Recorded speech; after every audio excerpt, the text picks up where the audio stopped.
Okay, let's talk a little bit about graphic structure. Survey time again. How many of you know which one of these two forms of sending email you use with your email? Do you use plain text? Do you use HTML? Or you just don't know? And if you don't know, just say you don't know. There's nothing wrong with that. So I'm going to give you a chance to vote. Okay, looks like most of the votes are in. Okay, 3, 2, 1. Let's talk about the survey. Okay, this is an interesting distribution. 24% of you use plain text. 70% use HTML for their emails, and 5% do not know. 5% are not sure of what format they use. Okay, that's good. Let me say this. I recommend you do not use HTML, because if you use HTML and your readers have their emails set up for plain text, this is what they might be receiving. I recommend that you consider your audience when formatting your emails. I recommend that for email you use plain text. This is particularly true if you're sending emails outside the United States, because a lot of countries, a lot of European countries and a lot of the other countries in the world do not have the same sophistication or the same technology that we have, and they will not be able to open your HTML email. So be very careful. Consider your audience. I recommend you stick with plain text. Yeah, I know it looks pretty, but if they can't receive it, it's not going to look pretty to them. If they can't open it, it's not going to look pretty to them. If they open it and it looks ugly, you've lost the impact that you're going for. So please use plain text. Uppercase letters. Well, let me just show you something. There's one email, same email. There's that first email, there's the second email. You can see that all uppercase is more difficult to read. If any of you have ever tried to go online and get cheap airline tickets or cheap hotel rooms, you had to read the terms and conditions. They put the terms and conditions in all capital letters because they don't want you to read those terms and conditions. They know that you'll be disheartened by what you see, and you'll say, okay, yeah, I read them. Let's talk about font. You should always use sans serif font, and I recommend you always use Arial.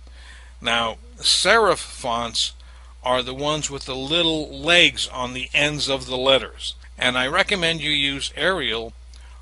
I like Tahoma, I like Verdana. Those are two very nice fonts to use. However, not all email packages have those two fonts available. Arial is the only universal font. So I recommend you stick with something that everyone can open and read easily. Studies show that reading sans serif fonts is faster than reading the same document written with serif fonts. So always use sans serif, always use Arial. Font size should always be 10 point or 12 point. No smaller, no larger. Period. Just take that to the bank. Now on your handout, you see these items listed. Uppercase and font size. We've already talked about uppercase, we've talked about font, we've talked about font size. For the remaining items, bold font, underlining, italics, color, emoticon, and abbreviations, I'd like you to put a bracket around that. And either inside the bracket or outside the bracket, put this word. Avoid. Avoid. Bold font, underlining, italics, color, emoticons, and abbreviations. Avoid that. This is why we have so many different email packages out there, and they don't really talk to each other. They don't use the same codes. And so what you need to do is to stick with just plain text characters. So what you need to do is to avoid those. In terms of bold font, this is what the sentence looks like on your screen when you bold something. This is what your bold word looks like on my screen. First of all, it doesn't come bold, and secondly, it comes with hieroglyphics on it. Or maybe this is what it looks like. It's totally unintelligible. So avoid bolding. It may look great on your screen, it may look ugly on the readers. In terms of underlining, here's a regular email, here's that email underlined. regular underline. Can you see that the all underline is ugly? Yeah, now I know you're going to tell me we only underline one sentence, or maybe one part of the sentence. Okay, well let me show you what happens, and you can start to see what's happening on here. You see how with the Y, the line cuts off the Y, it looks like a V. The line cuts off the G, it looks like an O. See, these are the kinds of things that can happen. This is true both in email as well with paper documents. So be very careful with underlining. I recommend you do not underline. Let's talk about color. I recommend you avoid color. Again, for the same reasons. You may have a beautiful document using color on your screen. What your readers will receive is something completely different. With emoticons, they may be appropriate in chat rooms, but they are not appropriate for the boardroom.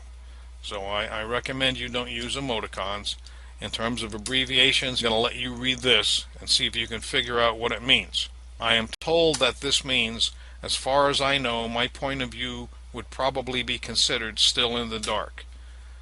Folks, I recommend you still use complete sentences. Remember when I said that before. These abbreviations may be appropriate in chat rooms, not appropriate for the boardroom. Right now, all of these pieces do not fit together. They do not fit together. When they all fit together, email is going to be a fabulous business tool. I mean, it's a fabulous business tool now. But if all of these things fit together now, it would really create that impact. But until that time, when they do fit together, I recommend you don't use them.